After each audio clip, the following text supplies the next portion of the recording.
V zadnjem obdobju se veliko govori o spremembah v šolstvu, zato mladi iz osnovne šole Miška Kranjca menijo, da je treba v razpravo vključiti tudi otroke. Parlamentarcem so predstavili svoje poglede, najprej na NPZ-je. Najbolj smiselno, da se nacionalno preverjanje znanja ocenjuje z ocenami od 1 do 5, kot vsa druga preverjanja pri določenem predmetu. Na takšen način bo NPZ vplival na povprečno oceno pri določenem predmetu in s tem hkrati na zaključno oceno.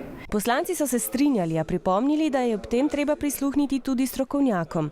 Mladi so razmišljali o ukinitvi ocenjevanja, o tem pa podvomili o motivaciji za učenje. Kako velika mora biti zavedanje o pomembnosti znanja v primeru take šole? Da bi v tem primeru bilo potrebno veliko individualnega dela, kar pa v tako velikih razredih praktično nemogoče. Strinjali so se, da ni dobro le prevzemati dobre šolske sisteme iz tujine, ampak jih je treba prilagoditi naši kulturi in okolju. Spremembe terjajo neko žrtvovanje, kar pa v bistvu je po eni strani dobro, po eni strani pa ne in mogoče zaradi tega niso za kakšne stvari toliko navdušeni, ker bi bilo potrebno vložiti veliko truda.